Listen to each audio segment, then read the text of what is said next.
بسم اللہ الرحمن الرحیم۔ السلام علیکم۔ امید کرتا ہوں جہاں ہوں گے آپ لوگ خیریت سے ہوں گے۔ میرے ساتھ موجود ہے ایک ایسی شخصیت جو ملتان کی سیاست میں ایک تازہ ہوا کا جھونکا ہے، اور ان جیسے نوجوانوں کو ملتان کی سیاسی آب و ہوا پکار رہی ہے کہ وہ آئیں اور ملتان کی سیاست میں اہم کردار ادا کریں۔ پاکستان مسلم لیگ نون سے ان کا تعلق ہے، جوان خون، اور اس عمر میں بہت بڑی ذمہ داری ڈویژنل سیکٹری نشر و اشاعت ہیں۔ تو میں زیادہ لمبا نہیں کروں گا، میرے ساتھ موجود ہیں محترم سعد خان کانجو صاحب۔ السلام علیکم سر۔ وعلیکم السلام عمران بھائی، بہت شکریہ آپ کو بلانے کا۔ سر کیسے ہیں آپ؟ خیریت سے ہیں؟ شکر اللہ کا، سب خیریت۔ آپ ابتدا میں جیسے کہا کہ ملتان کی سیاست میں جو ہے تازہ ہوا کا جھونکا ہے، ابھی ملتان کے نوجوانوں کا آپ سے تعارف بھی کم ہے، تو میں چاہوں گا پہلے کچھ آپ اپنا تعارف کرائیں۔ میں ملتان میں پیدا ہوا، ملتان میں میری ساری ایجوکیشن ہے۔ پہلے لاثار میں، پھر ملتان پبلک اسکول سے میں نے او لیولز کیا، گورنمنٹ کالج سے میں نے یہاں سے گریجویشن کی، اور پھر میں یہیں کالج سے میں نے یہیں سے میں نے بی اے کیا۔ پھر میں نے ایم بی اے کے لیے انگلینڈ چلا گیا، وہاں سے میں نے ایم بی اے کیا۔ پاکستان انڈر 19 کرکٹ کھیلا جوانی میں، کرکٹ لیگ کھیلا انگلینڈ میں، اور اس کے بعد پھر میں اپنے بزنس میں، جو اپنے فیملی بزنس تھا، اس میں کام کرتا رہا ہوں۔ ایک اور پولیٹیکل پارٹی تھی، اس میں نے کام کیا اور وہاں سیکھا بہت کچھ۔ اس کے بعد پھر میں عملی پولیٹکس میں جو ہے وہ میں پچھلے 15 سے 20 سال، مجھے 20 سے زیادہ عرصہ ہی ہو گئے، 20 سال سے زیادہ میں پولیٹیکل ورک کر رہا ہوں، اور ملتان میں بھی بہت کیا ہے، اور اس کے ساتھ لودھرا میں بھی کیا ہے۔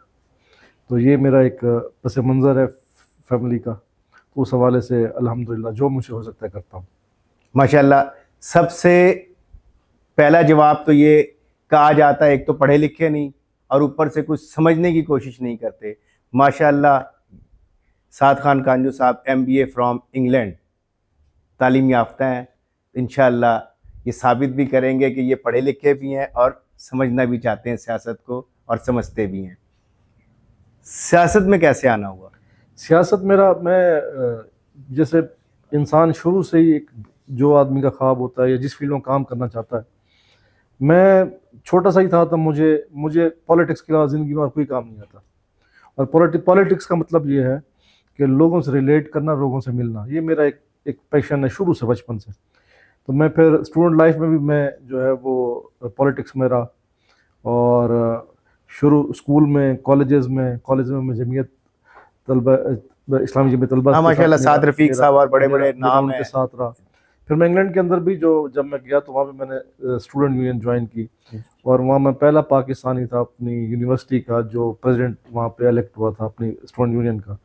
تو شوق، پولیٹیکلی شوق جو ہے وہ شروع سے ہی ہے۔ پاکستان آنے کا مقصد بھی، اس وقت بہت سارے لوگ میرے فیملی کے بھی اور دوست بھی کہتے تھے کہ اپرچونیٹی بڑی مشکل سے ملتی ہے، انگلینڈ آ گئے ہو تو یہیں بس جاؤ اور یہیں رہ جاؤ۔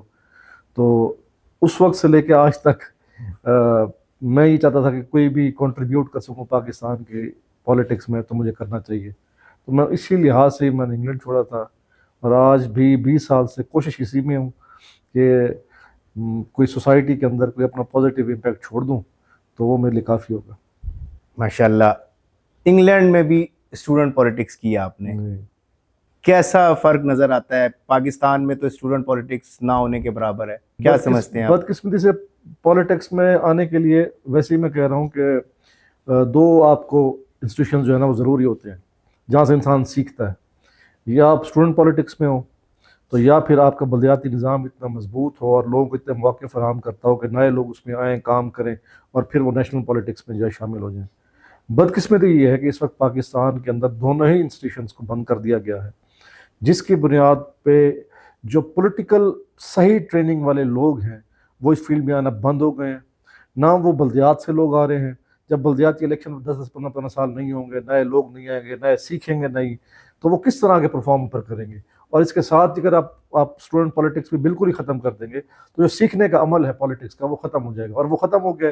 اسی وجہ سے آپ دیکھیں کہ پاکستان کی پالیٹکس میں پچھلے 20-25 سال سے لوگ سرمایہ کی بنیاد پر سیاست میں آ رہے ہیں، جو نظریات کی بنیاد پر یا جو علم کی بنیاد پر جو ٹریننگ حاصل کر کے جو آنا چاہیے تھا وہ سسٹم ختم ہو گیا. جس طرح آپ نے کہا کہ سعد رفیق صاحب، یہ وہ لاٹ ہے جو اسٹوڈنٹ پالیٹکس سے آئی. اس کے بعد آپ دیکھیں جب سے اسٹوڈنٹ پالیٹکس ختم ہوئی ہے اور جب سے بلدیات ختم ہوئے ہیں، پھر نئی پالیٹکس اس طرح کی ٹرین پولیٹیکل قیادت آ ہی نہیں رہی ہے، جس کی وجہ سے پاکستان کے اندر پالیٹکس کے اندر لوگوں کا اور ٹرینڈ لوگوں کا اور سیاسی لوگوں کا جو سیاسی نقطہ نظر رکھتے ہوں، جو اس کے لیے جستجو کرنا جانتے ہوں، ان کا فقدان ہو گیا ہے، اور سرمایہ کی بنیاد پہ لوگ زیادہ سیاست میں آ رہے ہیں. تو ایسا نہیں لگتا کہ ہمارے پاس جو ہے وہ سیاست دانوں کی جو میچور سیاست دان تھے ان کی جو ایک لاٹ جو ہے وہ یا تو گراس روٹ لیول سے جو ہے وہ بلدیات کی صورت میں آتی تھی، یا یونیورسٹیز سے کالجز سے جو اسٹوڈنٹس پالیٹکس کے لوگ تھے وہ لوگ آتے تھے، اور کافی عرصے سے یہ چیزیں بالکل کلوز ہو چکی ہیں. تو آپ کو وہ ایک خلا محسوس نہیں ہوتا؟ لیکن دو باتیں. پہلی بات یہ جس میں نے آپ پہلے کی کہ خلا تو اسی لیے ہے کہ جب تک آپ کی نرسری بند ہو جائے گی تو جہاں ٹریننگ کرنی ہوتی ہے وہاں بھی آپ کچھ نہیں کر سکیں. دوسرا پھر پولیٹیکل پارٹیز جو ہیں وہ فیل ہو رہی ہیں. انہوں نے اپنا کوئی نظام نہیں بنایا ہے کہ لوگوں کو کس طرح تربیت دینی ہے، آپ کا کارکن کے اندر کیا کیپیبلٹی ہونی چاہیے، انہیں کیا کیپیسٹی ہونی چاہیے، آپ کا کوئی نظریہ.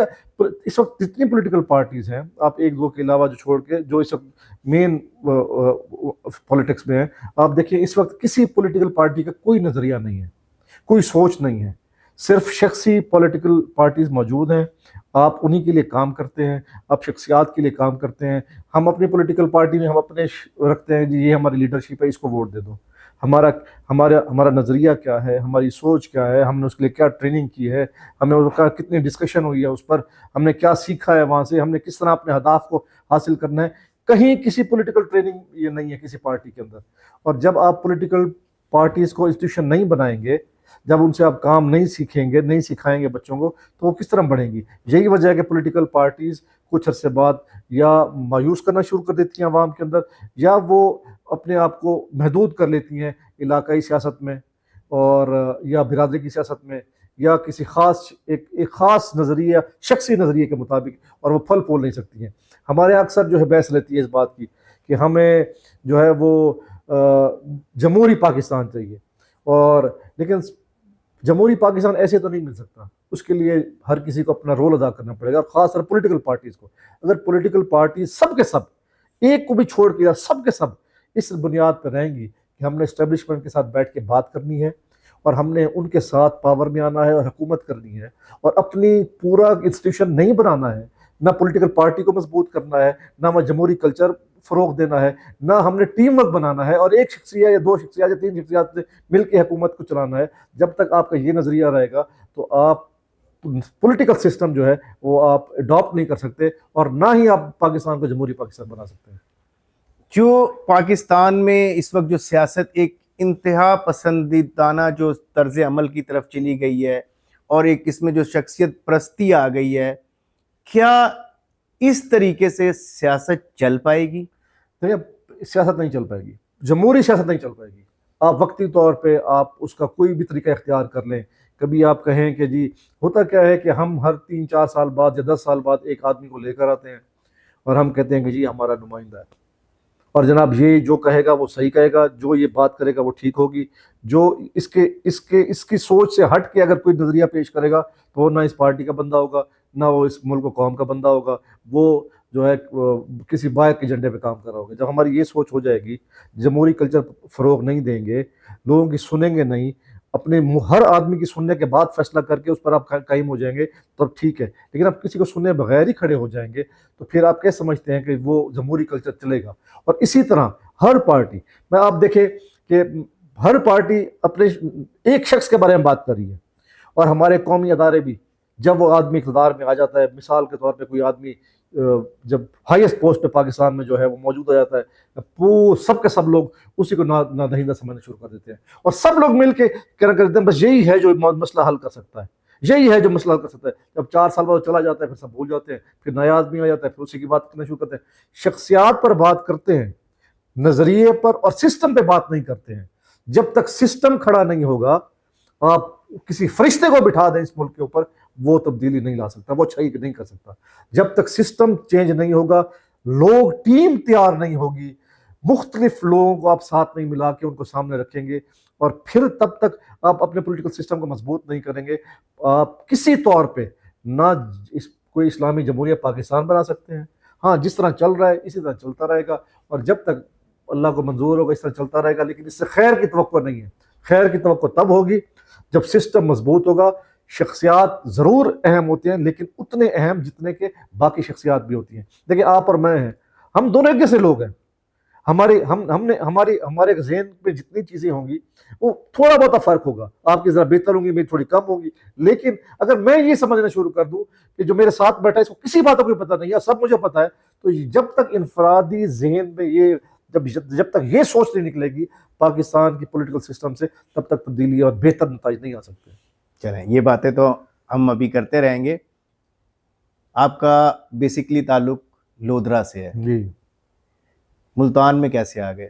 میں نے آپ بتایا کہ میں تو پیدا ویسے ملتان میں ہوا ہوں، ہم رہتے بھی یہیں رہے ہیں، شروع سے یہیں رہتے ہیں. لیکن ڈسٹرکٹ لودھرا میرا نیٹو ضلع ہے، اور پہلے سب کو شاید یہ پتا ہو اس بات کا کہ لودھرا اور ملتان ایک ہی ضلع تھا.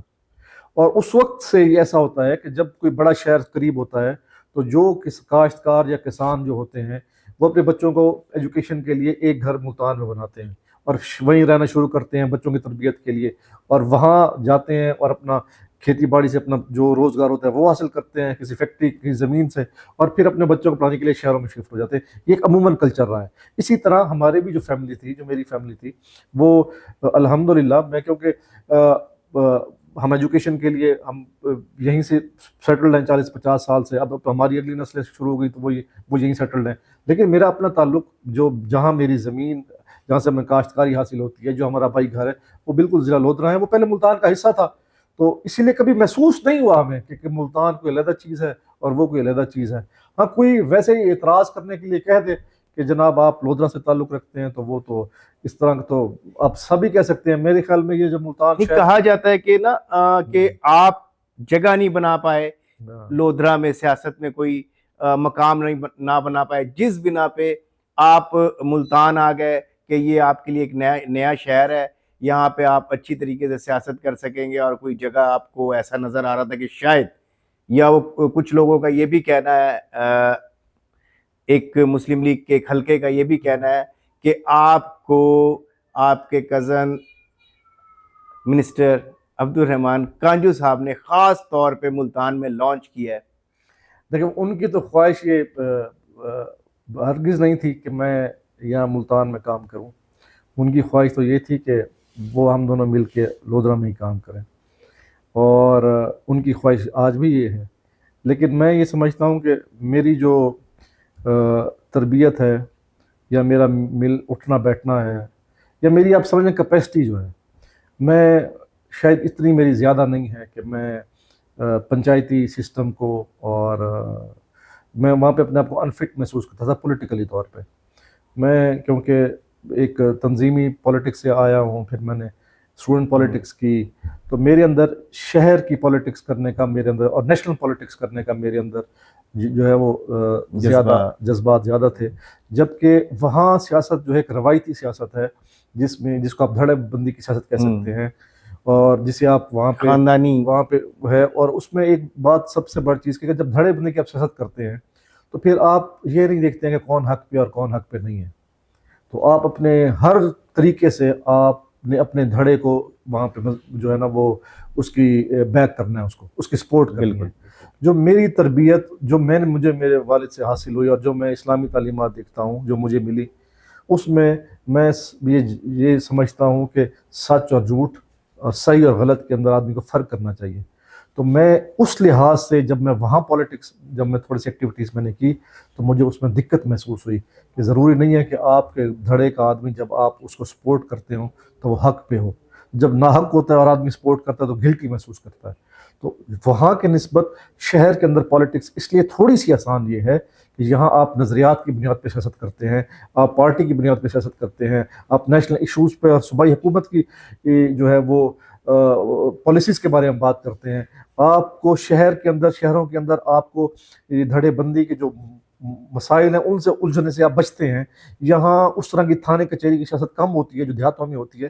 اس لحاظ سے میں واقعی اپنے آپ کو تھوڑا سا لودھرا میں مس فٹ محسوس کرتا تھا، اور اپنی تربیت اور اپنے مزاج کے مطابق مجھے لگتا ہے کہ مجھے شہری پالیٹکس میں جو ہے وہ مجھے حصہ لینا چاہیے، اور وہ اس کے لیے میں ملتان اپنے آپ کو بہترین سمجھتا ہوں. یہ بھی تو کہا جا سکتا ہے نا کہ پاکستان سب کا ہے. جی بالکل. ہر کسی کے لیے ہر کوئی حلقہ جو ہے وہ ہر کسی کے لیے کوئی کہیں پہ بھی سیاست کر سکتا ہے. یہ تو ایک میں نے اس لیے ساری آپ کو اس لیے بتائی کہ جو مجھے ٹھیک لگا، ورنہ تو میں آپ کو اگر اس بات پہ آئیں، ملتان شہر کی آبادی آج سے 20 سال پہلے کتنی تھی؟ کتنے نئے لوگ یہاں پہ آ کے آباد ہوئے؟ کیا آپ جو لوگ یہاں پہ آباد ہوئے ہیں آپ ان سے ان کا حق کھینچ لیں گے اگر کوئی یہاں کرنا چاہے؟ ایک بات. دوسری بات، یہاں جتنی لیڈرشپ آج تک جہاں سے الیکشن لڑی ہے وہ سب کے سب باہر کی تھی. یہاں سے مخدوم جاوید ہاشمی صاحب الیکشن لڑے، وہ مخدوم رشید کے رہنے والے ہیں. یہاں سے شاہ محمود قریشی اور ان کے بیٹے اور ان کی بیٹی الیکشن لڑتے ہیں، وہ قادر راول کے رہنے والے ہیں. یہاں سے بوسن سبان یہاں سے الیکشن لڑتے ہیں، وہ پہلی بار الیکشن ضلع خانوال سے لڑ کے آئے ہیں. آپ یہ دیکھیں گے یہاں پہ جو صلاح الدین ڈوگر صاحب ہیں اور ان کے بچے ہیں، ان کا اصل آبائی شہر یہاں پہ یا شروع آباد ہو کروڑ پکا ہمارے شہر سے آباد ہو یہاں پہ آئے ہیں. مطلب سلمان نعیم صاحب آج MP ہیں، کچھ عرصہ پہلے ہی پوری فیملی جو ہے وہ بورے والا سے یہاں تشریف لائی ہے. اسی طرح باقی بھی سب لوگ جو وحید رحیم صاحب ہیں وہ شیخو پورہ سے یہاں پہ 40 سال سے پہلے سے آباد. یہ تو آج ہمارے پروگرام میں آپ بریکنگ نیوز میں آپ کو یہ کہہ رہا ہوں، ملتان کے لوگ نہیں جانتے ایسی میں آپ کو چیزیں یہ کہہ بتا رہا رہے ہوں ہیں. کہ سب لوگ کوئی یہاں پہ 40 سال پہلے آیا، کوئی 20 سال پہلے آیا، کوئی 100 سال پہلے آ گیا. یہی فرق ہے نا، اس سے علاوہ کوئی فرق نہیں ہے. باقی آپ کا ریلیشن کیسا ہے؟ آپ ملتان میں رہتے ہوئے اگر یہاں کے لوگوں سے میرا ریلیشن اچھا نہیں ہوگا، اگر لوگ مجھے سپورٹ نہیں کریں گے تو مجھے الیکشن نہیں لڑنا چاہیے. لیکن اگر میں یہاں پہ رہتے ہوئے لوگوں کے ساتھ ان ٹچ رہتا ہوں، ان کی غمی خوشی میں اور وہ میری غمی خوشی میں ساتھ رہتے ہیں، ہم ان سے کو جانتے ہیں، اگر انہیں یہ محسوس ہوتا ہے کہ کوئی نمائندہ ہماری نمائندگی بہتر کر سکتا ہے تو پھر مجھے کسی کو کیا اعتراض ہے کہ یہاں پہ مجھے سیاست کرنی چاہیے. ایک آخری بات میں اس پہ کرتا ہوں، میرے پہ نا کوئی اور عذر ہو نہیں سکتا، اس وقت بالکل فریش میں ہوں، بالکل کوئی میرے اوپر اور اعتراض بھی ہو نہیں سکتا. ابھی تک تو کوئی نہیں ہے. میں لالچی نہیں ہوں. ایک اعتراض ہے وہ ٹھیک ہے، میں کرپٹ نہیں ہوں. میں نے کبھی کسی کی میرا اب جیسے آپ نے بھائی کا نام لیا، وہ منسٹر ہے 7-8 سال سے تو ہے، اور میں 7-8 سال 10 سال سے تو میں ایکٹیو پولیٹکس ملتان میں کر رہا ہوں. کوئی ایک آدمی کبھی یہ کہہ دے، ایک آدمی پورے پاکستان میں نہیں ہے جو کہے گا کہ میں نے کسی کے ساتھ کوئی زیادتی کی ہوگی. اگر اس طرح کی اگر کوئی نکل رہا کوئی ایسی بات، صرف ایک اگر میری مخالفت کرنے میں کوئی اگر ایجنڈا بنانا ہے تو کسی کو اگر یہ خوشی ملتی ہے کہ میں لودھرا کا ہوں تو وہ کہہ سکتا ہے، لیکن وہ بھی پاکستان کا حصہ ہے، اسی پنجاب کا حصہ ہے، اور بالکل ایسے ہی پہ ساتھ ہی رہتے ہیں. پاکستانی کہیں پہ بھی لڑ سکتا ہے، اس سوچ کو بدلنا ہوگا. پاکستانی ہوں، پورا پاکستان میں ہے. جو ایک سیٹ 10 سیٹوں سے جیتتے ہیں، لڑے اور جیتے ہیں. بالکل. اگر جاوید ہاشمی صاحب، میں وہ ان کا بہت بڑا رتبہ ہے، میں ان کے مقابلے تو نہیں ہو سکتا، ان کے برابر تو نہیں ہو سکتا، لیکن اگر لاہور پنڈی سے جیت سکتے ہیں، ملتان سے جیت سکتے ہیں تو پھر باقی لوگ بھی لڑ سکتے ہیں. ملتان کی سیاست کا تاج ہے پاکستان لیول پہ. اس لیے چیزیں وقت کے ساتھ چیزیں ہوتی ہیں، لیکن ہاشمی صاحب کا ایک اپنا وہ ایک پولیٹیکل لوگ کے لیے سیکھنے کے لیے ایک انسٹیٹیوٹ ہے، اسٹوڈنٹ لیڈر سے لے کر کس طرح بالکل. آپ کو ایسا نہیں لگتا کہ آپ کی اپنی پارٹی مسلم لیگ نون کے اندر جو پرانے لوگ ہیں ان کی طرف سے آپ جیسے نئے آنے والوں کو سخت مزاحمت کا سامنا ہے؟ جی بالکل، اس میں کوئی شک نہیں ہے کہ ان کو مزاحمت کا ہمیں سامنا کرنا پڑتا ہے. لوگوں کو نئے لوگ جب بھی جہاں بھی جائیں گے آپ کو تھوڑی سی تو مشکل آئے گی نا. کچھ لوگ جب پچھلی سیٹس پر بیٹھے ہوتے ہیں، جو پورے سسٹم کا حصہ ہوتے ہیں، جو اس کو لے کے چل رہے ہوتے ہیں، اگر آپ ان کو ریپلیس کرنے کی کوشش کریں گے تو ان کا غم اور غصہ ہے وہ حقیقتاً ہوتا ہے. مطلب ایسا نہیں، ہم اسی معاشرے میں رہتے ہیں نا، تو ہم اس معاشرے کے اندر ہم خوبیاں اور خامیاں دونوں جانتے ہیں. تو نئے لوگ جب بھی کہیں انٹر ہونے کی کوشش کریں گے تو پرانے لوگ ضرور رزسٹ کریں گے کہ کسی بھی طرح ان کا راستہ روکا جائے. یہ کوئی ایسی بات نہیں ہے جو پہلی بار ہو رہی ہے، یہ ہر کسی کے ساتھ ہوتا ہے. صرف ڈفرینس یہ ہوتا ہے کہ مینٹلی طور پہ انٹر ہونے والا کتنا مضبوط ہے. اگر وہ ان سب چیزوں کا مقابلہ کرنے کے بعد اپنے پاؤں جما لیتا ہے تو وہ انشاءاللہ کامیاب ہوگا. اگر وہ ان سب مخالفتوں سے ڈر جاتا ہے یا کوئی اپنا راستہ بدل لیتا ہے تو پھر کون سا ایسا راستہ ہے جس میں مشکلات نہیں آتی ہیں؟ کون سا ایسا؟ کوئی آپ کو پلیٹ میں رکھ کے کوئی چیز نہیں دیتا ہے. آپ اگر ہم کہاں سے سوچتے ہیں، ہمیں کہاں سے طاقت ملتی ہے؟ وہ تو ایک ہی چیز ہے، اور وہ ہمارا دین ہے اور وہ سیرت حضرت محمد صلی اللہ علیہ وسلم ہے. ہم وہاں سے سیکھتے ہیں کہ آپ کو کس طرح آپ کو مشکلات کا سامنا نہیں کرنا پڑا اپنے مشن کے لیے. کس طرح لوگوں نے آپ کو جو ہے وہ تکلیفیں دی. ان کے مقابلے میں تو 0.00001% بھی ہمیں مشکل نہیں آتی ہے. تو اگر ہم پھر بھی ہم اپنا نیا راستہ بنانے کے لیے اگر تھوڑی سی ہمیں اگر مشکل ہو جاتی ہے تو ہم برداشت کرنا چاہیے اور اپنا راستہ بنانا چاہیے. آپ کے ڈویژنل جنرل سیکرٹری سے بڑا رف ٹف چل رہا ہے، کیا وجوہات ہیں؟ میں بالکل نہیں، میں ان کا بہت دل سے احترام کرتا ہوں اور انہوں نے اس پارٹی کے لیے بہت کام کیا ہے. میں ان کا اعتراف کرتا ہوں اور میں سمجھتا ہوں کہ ایک بہترین آدمی ہے، کام کرتے ہیں پارٹی کے لیے اور بڑے عرصے سے کر رہے ہیں. میں اس بات سے ان کا احترام کرتا ہوں بہت زیادہ. میری طرف سے کبھی شکایت نہیں آتی. ان کی طرف سے کچھ ہو جائے تو ہو جاتا ہے، لیکن میں نے کہا نا کہ ہمیں اپنا راستہ بنانا ہے، لڑائی نہیں کرنی اور اپنا راستہ بنانا ہے. صرف اتنا میرا کوئی پرابلم نہیں ہے. صرف میں یہ سمجھتا ہوں کہ یہ جو حلقہ ہے جس پہ NA 149 جس پہ ہم وہ بھی چاہتے ہیں کہ امیدوار بن جائیں اور میں بھی چاہتا ہوں کہ میں بن جاؤں. میرے دوستوں کی رائے ہے کہ مجھے بننا چاہیے. تو وہ اس پر میں سمجھتا ہوں کہ اس وقت وہ سوٹیبل کینڈیڈیٹ نہیں ہے. میری اتنی سی رائے ہے بس. اور اگر وہ پارٹی اگر ان کو کہیں اور ایڈجسٹ کرنا چاہے، کچھ اور دینا چاہے، پارٹی ان کو یہ دینا چاہے تو مجھے کیا اعتراض ہو سکتا ہے؟ میں پارٹی کا پابند ہوں. تو پارٹی اگر میری اپنی یہ رائے ہے، باقی مجھے ان سے کسی طرح کی کوئی شکایت نہیں ہے. ایک سوال ہے اور میں چاہوں گا کہ آپ اس کے اوپر بالکل نیوٹرل رائے دیں گے. ٹھیک. کہا جاتا ہے کہ مسلم لیگ نون نے جو لاسٹ الیکشن تھے ایک خاص پارٹی کی جانب سے کہ صرف 18 نشستیں جیتی تھی. دیکھیں 18 نشستوں والی بات تو بتانا اور کہنا یہ ٹھیک نہیں ہوگا. 18 والی تو میں یہ بات ایسا نہیں ہو سکتا کہ بھائی 18 نشستیں اور آپ حکومت میں آ جائیں، ایسا نہیں ہو سکتا. لیکن انسان کو اپنی قوم کے ساتھ سچ بولنا چاہیے اور اللہ تعالیٰ ہمیں قرآن پاک میں کہتے ہیں کہ سچ بات کرو. اور میری ایک بہت ایک ہر پولیٹیکل پارٹی کے ورکر سے میری یہ ایک ریکویسٹ ہے کہ وہ جہاں جس پارٹی میں ہے وہ اپنی پارٹی کے آگے احترام اور محبت کے ساتھ سچ بولے اور قوم کے سامنے ہمیشہ سچ بولو. اس کا فائدہ آپ کو تھوڑے عرصے میں ہو سکتا ہے کہ نہ ہو، لیکن لانگ ٹرم میں آپ کو اس کا فائدہ ضرور ملے گا. اور سچ یہ ہے کہ آج تک جتنے لوگ اس پاکستان کے اندر اقتدار کے اندر آئے ہیں وہ اسٹیبلشمنٹ کے ساتھ مل کے آئے ہیں. جو آج تک اس ملک میں آیا ہے وہ اسٹیبلشمنٹ سے بات چیت کر کے آیا ہے. اس لیے اگر یہ ساری پارٹیاں فوج کے خلاف بولیں تو ان کو نہیں بولنا چاہیے، بالکل نہیں بولنا چاہیے، کیونکہ آپ انہی کے ساتھ مل کے تو آئے ہیں. 24 میں ہم آئے ہیں، نون ان کے ساتھ مل کے آئی ہے. 18 میں عمران خان آ گئے تھے، پیچھے چلے جائیں تو سب اسی طرح ہیں. تو یہ بات کہنا کہ آج ہم آئے ہیں تو میں تو اس کو سچ مانتا ہوں. ٹھیک ہے، سچ ماننا چاہیے اس بات. لیکن آپ بھی سچ قبول کریں. سچ کہ 18 میں آپ لیکن یہ نہیں مانیں گے، کچھ لوگ نہیں مانیں گے اس بات کو. آپ بھی تسلیم کریں کہ 18 جب ان کی بات یہ ہے تو کہیں گے نہیں ہم عوامی زور پر آئے ہیں.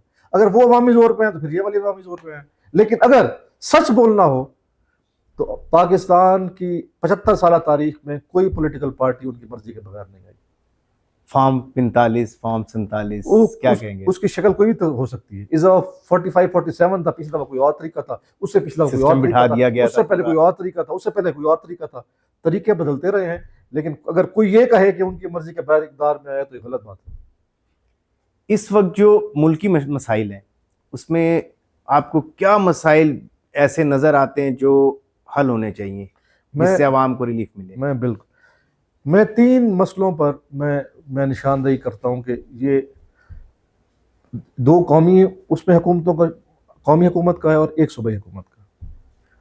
صوبے کی حکومت بہت اچھا کام کر رہی ہو, آپ کے بہت سارے پروجیکٹ اچھے چل رہے ہوں, لیکن ہمارا یہ جو خطہ ہے یہاں کی معیشت بہتر نہ ہو رہی ہو تو سارے مسائل جو ہیں وہ لوگوں کے, اگر آپ حل کرنا بھی چاہیں تو لوگوں کے اندر آپ کی نیک نامی پیدا نہیں ہوتی.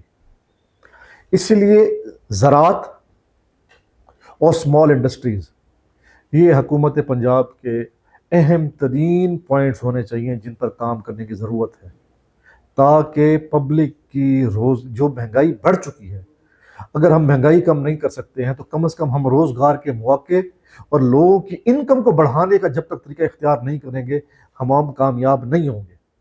ہم کتنی ہی اچھی حکومت کیوں نہ ہو, اگر لوگوں کے مالی مشکلات میں اضافہ کر دیں گے تو لوگ ہم سے مطمئن نہیں ہوں گے. ہمارے بہت اچھے کام بھی برے ہو جائیں گے اگر ہم لوگوں کی مالی ہم یہ چھوٹے موٹے, اگر آپ کہیں کہ کوئی کسی کو انسینٹیو دے دیں, اس سے نہیں ہوگا کام ٹھیک, اس سے محدود لوگوں کا ہو جائے گا. لیکن اگر ہم یہ چاہتے ہیں کہ ہم اپنی جو پروگریس ہے ہم اس کو بہتر کریں تو ہمیں لوگوں کی انکم میں اضافہ کرنا پڑے گا. پنجاب حکومت اگر کر سکتی ہے تو دو طریقے ہیں, ایک زراعت پر توجہ دے اور زراعت کے ذریعے لوگوں کی انکم کو بڑھائے, اور سیکنڈلی اسمال انڈسٹریز کو فروغ دے, چھوٹے چھوٹے شہروں کو انڈسٹریز کے لیے جو ہے وہ طے کر دے. اور ہمیں چائنا سے بہت کچھ سیکھنے کی ضرورت ہے, وہاں سے اگر ہم سیکھ کے یہاں پہ ٹیکنالوجی اور ہر اسمال انڈسٹری لگائیں تو لوگوں کی انکم بڑھے. یہ تو پنجاب حکومت کر سکتی ہے. مرکز کے لیے اشد ضرورت جس کام کرنے کی ہے وہ ہے FBR کی اصلاحات اور صنعت کو ٹھیک کرنا. پوری معیشت ہماری ان دو چیزوں پہ کھڑی ہے, FBR کے نکمے پن, ان کی کرپٹ کارکردگی, ان کے کرپٹ عملے کی وجہ سے آخر کیا کرنا پڑتا ہے ہمیں کہ این ٹائم پہ پیسوں کی ضرورت پڑتی ہے. پیسے جب نہیں ہوتے ہیں آپ کے پاس تو آپ کو ایک ہی طریقہ نظر آتا ہے کہ آپ پیٹرول کی لیوی کو بڑھائیں اور پیسے اکٹھے کر لیں. پیسے تو اکٹھے ہو جاتے ہیں لیکن جو عوام کے اندر نفرت پیدا ہوتی ہے آپ کے خلاف وہ ختم نہیں ہوتی ہے. جب تک FBR کی اصلاحات نہیں ہوں گی, ٹیکس کو کلیکشن کا اور ٹیکس کو بہترین جو ہے وہ اس کو کلیکشن کے لیے اور لوگوں کے لیے آسانی پیدا کرنے کی, اور جو ٹیکس ادا کرے ان کے لیے مرحات پیدا کرنے کے لیے جب تک نظام آپ واضح نہیں کریں گے ملک اپنے پاؤں پر کھڑا نہیں ہوگا. جب تک ہم پوری دنیا کے مسائل حل کرنے کے بارے میں ہم کامیاب ہو رہے ہیں, لیکن اپنے اس ادارے کو ٹھیک کرنے کے لیے ہمیں کیا پرابلم ہے. دوسرا صنعت پر انتہائی توجہ دینے کی ضرورت ہے. ہماری کتنی انڈسٹریاں ختم ہو گئی, ہماری پوری یہاں پہ ایک انڈسٹری تھی کاٹن کی, وہ یہاں ختم ہو گئی, ٹیکسٹائل کی, وہ ساری یہاں سے شفٹ ہو کے بنگلہ دیش چلی گئی. کیوں ختم ہو گئی؟ کسی نے آج تک کوئی انکوائری نہیں کی, کوئی اس کو ٹھیک کرنے کی بات نہیں کرتا. جب تک ہم اپنی صنعت کو اور FBR کو جب تک ٹھیک نہیں کریں گے, زراعت پر توجہ نہیں دیں گے, لوگوں کی انکم کو نہیں بڑھائیں گے, لوگ اپنے پاؤں پر کھڑا نہیں کریں گے, ہم جتنے بھی اچھے کام کر رہے ہیں لوگوں کے اندر اپنا سافٹ امیج اچھا پیدا نہیں کر سکتے. ایک سوال, بے نظیر انکم سپورٹ پروگرام, اربوں روپے ہر سال اس میں لگائے جاتے ہیں, اگر انہی پیسوں سے انڈسٹری لگائی جائے اور وہاں لوگوں کے لیے روزگار کے مواقع پیدا کیے جائیں, وہ بہتر ہوگا یا لوگوں کو ہم ہاتھ پھیلانے والا بنائیں وہ بہتر ہے؟ عمران بھائی, کبھی آپ آج کیونکہ ہمارا موضوع یہ کافی لمبا ہو گیا ہے, موضوع یہ اتنا بڑا ہے کہ اگر اس پہ ہم بات کرنا شروع کریں تو ہمیں گھنٹوں چاہیے اس موضوع پر بات کرنے کے لیے.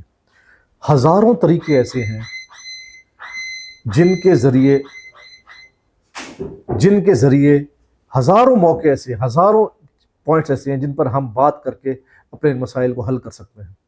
لیکن کبھی آپ صنعت پہ اور انڈسٹری پہ اور اس پر بات کرنے کے لیے, کبھی معاشی حالت کو بہتر کرنے کے لیے ہم پورا ایک پروگرام کر سکتے ہیں علیحدہ انشاءاللہ.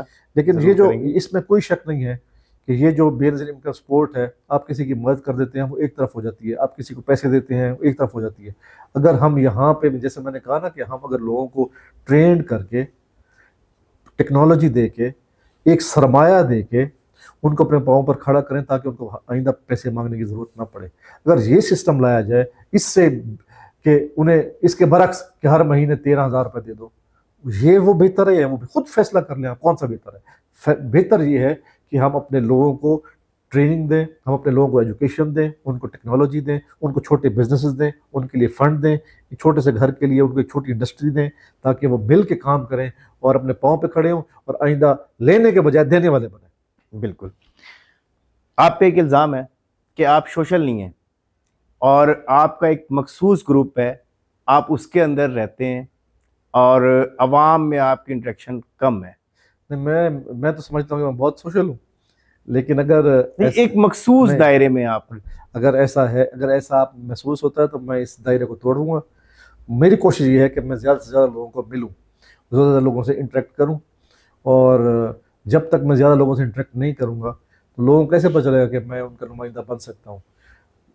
البتہ یہ ضرور ہے کہ اس وقت ہم کیونکہ گورنمنٹ کے اندر ہیں ہماری پارٹی، تو لوگوں کی امیدیں ہم سے بہت زیادہ ہو جاتی ہیں، اور میں اس وقت میری پوزیشن یہ نہیں ہے کہ میں لوگوں کے مسائل کو بہتر طور پہ حل کر سکوں، اس وقت نہیں ہے. میں سب کے سامنے یہ بات تسلیم کرتا ہوں کہ میری اس وقت ایسی پوزیشن نہیں ہے. میں پارٹی کا ورکر ضرور ہوں، لیکن کسی ایسے حکومتی عہدے پر یا ابھی کوئی ایسا سسٹم نہیں بنا ہماری پولیٹیکل پارٹی نے کہ ہم لوگوں کے مسائل کو بہتر طور پہ حل کر سکیں. اس بنیاد پہ میں یہ چاہتا ہوں کہ میں اپنے آپ کو زیادہ ایکسپوز نہ کروں، اور جب مجھے موقع ملے تو میں اس پوزیشن میں ہوں کہ میں لوگوں کو سرو کر سکتا ہوں، تو میں لوگوں کے سامنے زیادہ ہوں. یہ ایک نقطہ ضرور ہے جس کی وجہ سے میں آپ جس بات کر رہے ہیں تو وہ درست سمجھتا ہوں.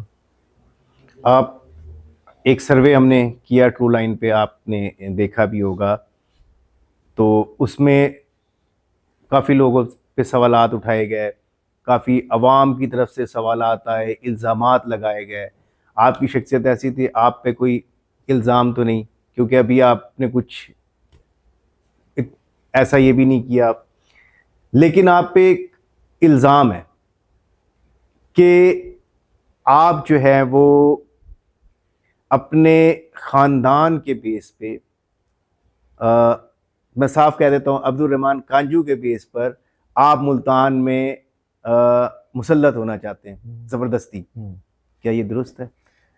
نہیں، یہ درست نہیں ہے. میں نے تو آپ کو پہلے کہا کہ اگر میں مسلط ہونا چاہتا تو میرے پاس آسانی سے مجھے کوئی حکومتی عہدہ بھی مل جاتا. اگر میں آج بھی عبدالرحمن صاحب کو کہوں تو مجھے مل سکتا ہے، کوئی ایسی بات تو نہیں ہے. لیکن میں نے تو ایسی کوئی کوشش نہیں کی ہے، اور میری پہچان میں اپنی ورکر جیسی رکھنا چاہتا ہوں. ہمارے فنکشنز ہوتے ہیں، میں کرسیاں اٹھا کے کرسیاں بچھانے والا آدمی ہوں. میں اس طرح کا آدمی نہیں ہوں جو لوگوں مسلط ہونا چاہوں. اگر پارٹی کسی دن میرے ذمہ جو کام لگاتی ہے میں بہت ایسے طریقے سے کرنے کی کوشش کرتا ہوں، اور لوگوں سے میرا میل جول بھی اسی بنیاد پہ ہوتا ہے. میں کبھی اپنے آپ کو کسی سے برتر محسوس نہیں کیا ہے. میں اپنے ہر کارکن کو اتنی اہمیت دیتا ہوں جتنی اپنی ذات کو دیتا ہوں. اس لیے یہ تو ایسا نہیں ہے کہ لیکن البتہ پاکستان کے پولیٹکس میں آپ کو یہ ایج رہتا ہے کہ اگر آپ کا کوئی عزیز، آپ کا کوئی بھائی، آپ کی فیملی اگر پولیٹکس کے اندر ہو تو آپ کو آگے بڑھنے کے لیے موقع زیادہ ملتا ہے.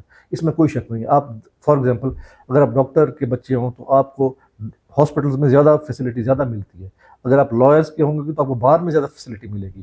اسی طرح آپ جس ڈپارٹمنٹ میں ہوں گے، اگر آپ پولیٹکس کرنا چاہیں اور آپ سے پہلے کوئی پولیٹیکل آدمی آپ کے فیملی کا موجود ہے تو آپ کو کوئی نہ کوئی ایج ضرور ملتا ہے. تو یہ اتنا ایج تو مجھے حاصل ہوتا ہے.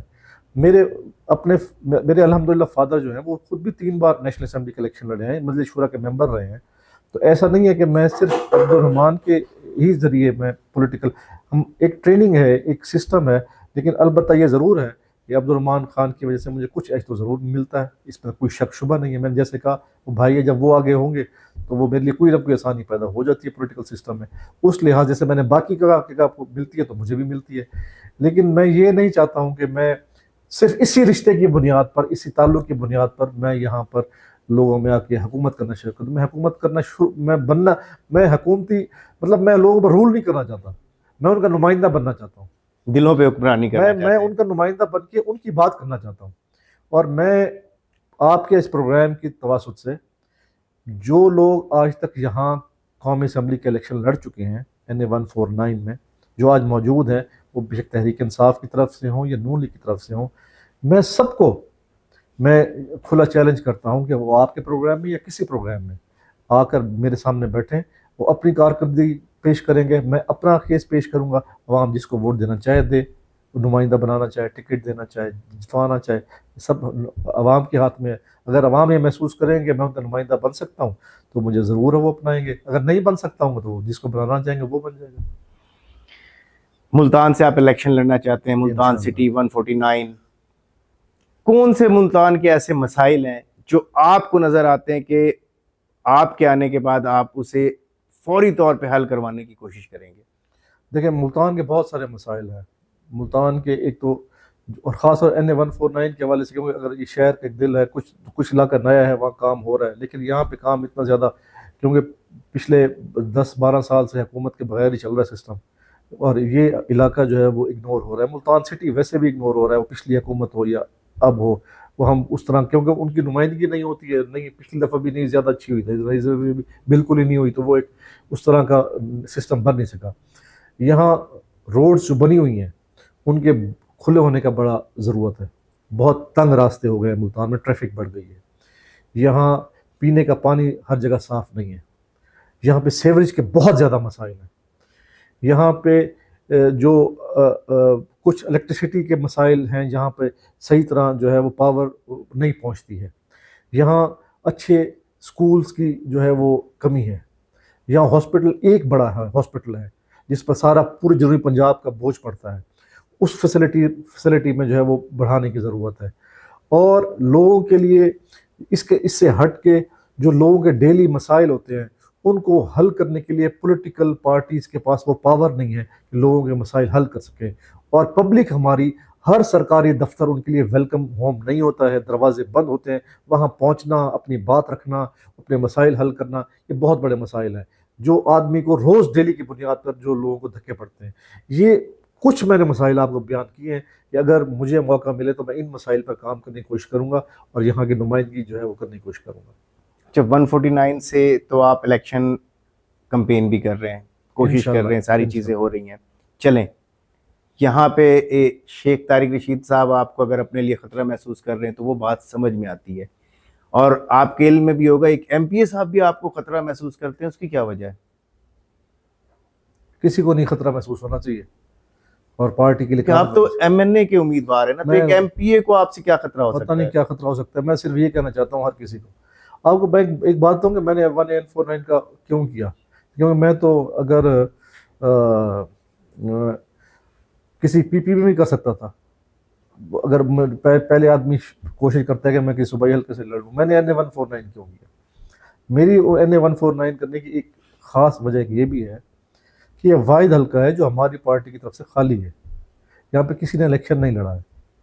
یہ ایک دوسری پارٹی کینڈیڈیٹ تھے، ہمارے بزرگ دوست ہیں، بھائی ہیں، بڑے اچھے میرے مہربان ہیں. جہانگیر ترین صاحب نے الیکشن لڑا تھا، تو وہ اور پارٹی سے تھے، نون لیگ سے کسی نے الیکشن نہیں لڑا. تو کسی آدمی کا استحقاق نہیں تھا کہ یہ سیٹ اس کی ہے. اسی لیے میں نے کسی کی سیٹ پر میں جو ہے وہ مداخلت نہیں کی. خالی جگہ کو پر کرنے آیا. میں تو یہ سمجھتا ہوں کہ ایک جگہ خالی ہے، وہاں میں اپنے آپ کو پارٹی کے سامنے پیش کرتا ہوں. اگر پارٹی بہتر سمجھے تو مجھے اڈاپٹ کر لے گی، پارٹی بہتر نہیں سمجھے گی، جس کو کرے گی میں اس کے ساتھ کھڑا ہو جاؤں گا. اس کے علاوہ تو اور باقی جہاں جو سیٹس ہیں وہاں پہ سب نے کسی نہ کسی طرح الیکشن لڑا ہے. اگر میں وہاں پہ جا کے کیمپین شروع کر دوں تو میں اس کے ساتھ ڈائریکٹ مخالفت کروں گا، اور میں اس پہ جو ہے وہ اعتراض کروں گا یہ کینڈیڈیٹ کیوں ہے، تو اور نہیں ہونا چاہیے. تو یہ پارٹی کے اندر رہتے ہوئے مجھے سوٹ نہیں کیا کہ میں اپنے کسی بھائی، کسی دوست کے اندر کے خلاف جا کے یہ بات کروں. یہ ایک خالی حلقہ تھا جہاں میں نے اپنے آپ کو پارٹی کے لیے پیش اپنے کی ہے. اگر پارٹی چاہے گی تو 100 بسم اللہ، خدا نہ خواستہ نہیں چاہے گی تو پارٹی جو ذمہ داری تھی کر لیں گے. اچھا، پروگرام کے آخر میں آپ ملتان کی عوام کو، خاص طور پہ 149 کی عوام کو کیا پیغام دینا چاہیں گے؟ میں جتنے لوگ پاکستان مسلم لیگ سے تعلق رکھتے ہیں یا سپورٹر ہیں، میں انہیں یقین دلانا چاہتا ہوں کہ میں آپ کا نمائندہ بننا چاہتا ہوں، آپ کی حق کی بات اٹھانا چاہتا ہوں، اور آپ کی بات ایوانوں تک پہنچانا چاہتا ہوں. ہر لحاظ سے آپ کے دل میں جو ہوگا میں آپ کے لیے کرنا چاہتا ہوں، اور میں ہمیشہ آپ کی خیر خواہی کے لیے کام کروں گا. کبھی آپ کی ایسا کام نہیں کروں گا جس سے آپ کو نقصان ہو.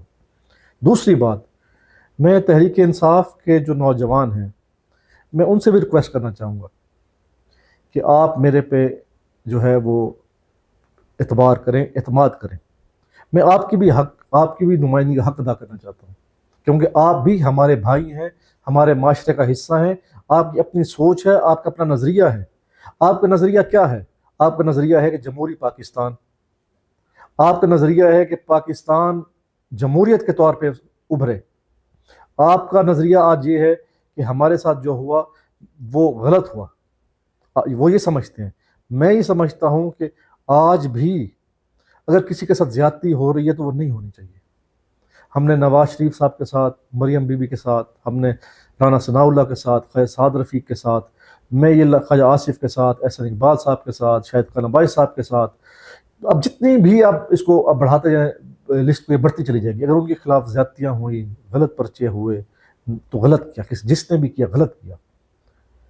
نواز شریف صاحب کے خلاف جو ہوا غلط ہوا، لیکن اگر وہی کچھ مریم بی بی کے خلاف جو ہوا وہ غلط ہے تو کسی اور کی بیوی کے ساتھ آج ہو تو وہ بھی غلط ہے. اگر اس وقت کے پرائم منسٹر کے خلاف کچھ ہوا تو وہ غلط ہے، تو آج بھی جو سابق پرائم منسٹر ہے اس کے خلاف کچھ ہوا تو غلط ہے. اگر ہم سب غلط کو غلط نہیں کہیں گے، اگر تب غلط پرچے ہوئے تھے تو غلط تھا، آج غلط ہوئے تو غلط ہے. میں آج اپنی پارٹی میں بیٹھ کے یہ بات کر سکتا ہوں تو ان کے اپنے نمائندے جو ملتان سے الیکٹ ہوئے ہیں وہ ان کی حق کے لیے بات کیوں نہیں اٹھاتے؟ ایک یہاں کا نمائندہ اپوزیشن لیڈر بن گیا ہے پنجاب کا، ایک چیف ویپ ہے وہاں قومی اسمبلی میں، لیکن یہ اپنے دلوں پہ ہاتھ رکھ کے بتائیں ان کے نمائندے کیا وہ ان کی پارٹی کے لیے کام کر رہے ہیں؟ ہرگز نہیں کر رہے ہیں. وہ کہیں گے القائد کے لیے کام کر رہے ہیں، ہرگز نہیں کر رہے ہیں. وہ تو دونوں سائڈز پہ کھیل رہے ہیں. اگر ان کے الیکٹ ہوئے نمائندے اگر یہ حال کر رہے ہیں تو میں مخالف پارٹی کا نمائندہ ان کے حق کی بات کر رہا ہوں کہ یہ ان کے ساتھ جو ہو رہا ہے غلط ہے. ہمارے اپنے بچے ہیں جن کے ساتھ جو کچھ ہوا. اگر آج ہم امریکہ اور ایران کے مسائل کو حل کرنے کی بات کرتے ہیں اور ہم یہ فائدہ اٹھاتے اور ہم کہتے ہیں کہ ہماری یہ ہم نے یہ دنیا کا مسئلہ حل کر رہے ہیں، تو جو بچوں کے ساتھ جنہوں نے غلطیاں کی ہیں 9 مئی کے حوالے سے ان کے لیے ہم کو سوچنا چاہیے. اگر اس وقت کی پاکستان کی لیڈرشپ کے بارے میں جنہوں آج تک جو پرائم منسٹر تھے ان کے خلاف غلط ہوا ہے تو اب بھی سوچنا چاہیے کہ جو پاکستان کے جو حالات ہیں ان کو جب تک ہم مسائل حل نہیں کریں گے ہم کیسے سیدھا ہو سکتے ہیں. تو اس لیے میں نے پہلے کہا کہ جو کارکن جس پارٹی میں جہاں ہے سچ بولے، اپنی پارٹی کا جمہوری کلچر کو فروغ کرے، اور اگر کسی کے ساتھ زیادتی ہوتی ہو تو آواز اٹھائے، بے شک اس کی پارٹی ہی کیوں نہ کر رہی ہو. حد تک اس لیے میں یہ چاہوں گا کہ میں ان سب بچوں کو جو ہے اپنے یوتھ کو میں یہ پیغام دیتا ہوں کہ برائے مہربانی آئیں ہم سب مل کر ایک ایسے پاکستان کی بنیاد رکھیں جہاں ہم ایک دوسرے کے لیے آواز بلند کر سکتے ہوں، جہاں آپ دیکھیں کہ آپ جس کو ووٹ دے رہے ہیں کیا وہ سچ بولنے والا ہے، کیا وہ آپ کے ساتھ کھڑا ہونے والا ہے، کہ تکلیف برداشت کرنے والا ہے. اگر 9 مئی کے مجرم سارے جیلوں میں ہوں اور ان کی پوری قیادت جو ہے جس کو اس کے میں نااہل کر دیا جائے، تو یہ جو سارے ملوث تھے جنہوں نے کینٹ پر حملے کیے ان کو تو چیف بنا دیا گیا، کسی کو اپوزیشن لیڈر بنا دیا گیا. وہ کس کے لیے کھیل رہے ہیں؟ ان کی پارٹی کے لیے کھیل رہے ہیں؟ ہرگز نہیں کھیل رہے ہیں. وہ اپنی ذات کے لیے کھیل رہے ہیں، دونوں طرف کھیل رہے ہیں. اس لیے ایسی کھیل سے اچھا ہے جو مخالف پارٹی میں بیٹھا ہوا ہے ان کی حق کی بات کرے. تو میں اپنی پارٹی کے لوگوں کو بھی کہتا ہوں کہ برائے مہربانی آئیں ہم سب مل کے کام کریں، اور میں پی ٹی آئی کی یوتھ کو بھی کہتا ہوں کہ آؤ ہم سب مل کر کام کریں اور ایک خوبصورت پاکستان بنائیں. کیا ایسا نہیں ہو سکتا کہ جو 9 مئی کے واقعات ہیں، جو لوگ اس کے جرمدار ہیں ان کو ایک علیحدہ ٹریٹ کیا جائے، اور جو لوگ صرف پارٹی وابستگی ہونے کی وجہ سے آج تک مشکلات میں ان کو الگ کر کے ان کو اپنی سیاست کا حصہ بنایا جائے، اور انہوں نے اگر کوئی غلطی کی ہی نہیں تو ان کو اس سسٹم سے علیحدہ کر دیا جائے جو ان کے ساتھ ہو رہا ہے اس وقت، اور ان لوگوں پہ سخت ترین ایکشن ہو جو اس میں ملوث تھے. میں پہلی بات یہ ہے کہ میں آج دنیا کے مسائل ہیں نا، اس وقت میں اس بات پہ 100% متفق ہوں کہ آپ کو اپنی افعال کے خلاف نہیں بولنا چاہیے، اور ان کو کوئی بھی آپ کو ایسا موقف اختیار نہیں کرنا چاہیے جس سے ان کا مورال گرے. انہوں نے دنیا میں آپ کے لیے آپ کا مقابلہ کرنا ہوتا ہے، آپ کے لیے، آپ کو بچانے کے لیے. تو کوئی بھی ایسی بات کبھی نہیں کرنی چاہیے جو افواج پاکستان کے مورال کو گرائے، پہلی بات. اور دوسری بات یہ ہے کہ اگر آپ چاہتے ہیں کہ آپ پاکستان کو ایک جمہوری ملک بنائیں جس میں فوج کی مداخلت کم ہو یا نہ ہونے کے برابر ہو اجتماعی طور پر ان جمہوری انسٹیٹیوشنز میں، تو اس کے لیے آپ کو خود بہتر ہونا پڑے گا نا. جب تک آپ اپنا پولیٹیکل پارٹیز، پولیٹیکل کلچر آپ فروغ نہیں دیں گے، آپ اپنے اندر جمہوریت نہیں لائیں گے، آپ جمہوری انسٹیٹیوشنز نہیں بنائیں گے، آپ کسی سے کیا توقع رکھتے ہیں کہ وہ آپ کو راستہ دے دیں گے؟ تو اپنے آپ کو بہتر کرنے کی ضرورت ہے. پولیٹیکل پارٹیز اپنے آپ کو بہتر کریں گی تو ملک جمہوری بنے گا. آپ کا خود رویہ ایسا ہو کہ میں سب سے بڑا عامر بن جاؤں، جو میں کہوں وہ قانون بن جائے، جو میں سمجھوں وہ صحیح ہو، اور باقی سب جو ہے وہ کسی نہ مشورہ ہو نہ بات ہو نہ کوئی کسی کو بانٹنے کی بات ہو نہ کچھ آگے سب کو برابر ٹریٹ کرنے کی بات ہو، تو پھر تو ملک نہیں آگے بڑھے گا. پھر کس طرح توقع رکھ سکتے ہیں کہ البتہ یہ بات ضرور ہے کہ اس لیے جس نے اگر غلطی کی ہے، جب ہم بات شروع کر رہے تھے کہ 9 مئی کی جن لوگوں نے کیے ہیں ان کو بھی قوم سے معافی مانگنی چاہیے اور افواج پاکستان سے معافی مانگنی چاہیے، اور افواج پاکستان کو اپنے بچوں کو معاف اور درگزر کر کے آگے زندگی موقع دینا چاہیے. یہ ایک راستہ ہے. لیکن اگر آپ اپنی غلطی تسلیم کریں تو میں تو یہ چاہتا ہوں کہ اگر ہم دنیا کے مسائل حل کر رہے ہیں تو ہم اپنے ملک کے اندرونی مسائل بھی خود بیٹھ کر حل کر لیں، اور ہر کسی کو دشمن بنانے کے بجائے سب کو آن بورڈ لے کر ایک قوت بن کر اس ملک کی تعمیر و ترقی میں کام کریں تو وہ زیادہ بہتر ہوگا. اس میں صرف رکاوٹ یہ ہے کہ کس کو پہل کرنی ہے. تو کسی کو تو پہل کرنی ہے، اپنے زخم بھلانے ہوں گے، کسی ایک کو تو بھلانے ہوں گے. جس نے ہوتا یہ آیا ہے کہ جب آپ کو آدمی زخمی کرتا ہے تو ہم اسی کو زخمی کرتے ہیں جس نے ہمیں کیا ہوتا ہے. تو جب تبدیلی تب سے آئے گی جب ایک زخم بھرا آدمی اپنے زخم بھول کے دوسرے کو معاف کرنا چاہے گا.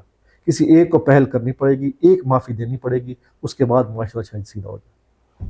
بالکل بہت اچھی گفتگو رہی ساجد بھائی، بہت شکریہ. اور انشاءاللہ ہماری کوشش ہوگی کہ آگے جو ہے ہم اور ملکی مسائل کے اوپر اچھی گفتگو کریں، اور ہمارا مقصد ہی یہی ہے ٹرو لائن کا کہ ہم پازیٹیو رہتے ہوئے پازیٹیو کام کریں.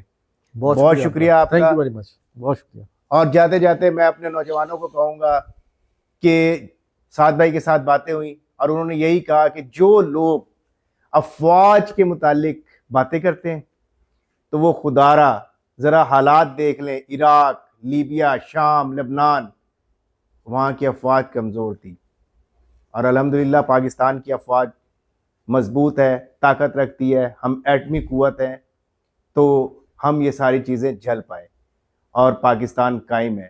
نہیں تو جس طرح دشمن ہمارے انتظار میں بیٹھا ہے وہ ہمیں موقع نہیں دے گا. اس لیے خدا را اپنے افواج کو کمزور کرنے کے بجائے ان کو مضبوط بنائے. اور میری اپنے اداروں سے گزارش ہے کہ جو نوجوان پاکستان کے پولیٹکس میں پازیٹیو رہتے ہوئے آگے آنا چاہتے ہیں اور وہ 9 مئی یا کسی اور چیزوں میں ملوث بھی نہیں، تو خدا را ان کو معافی دے کر آگے بڑھا جائے. پاکستان زندہ باد. بہت شکریہ.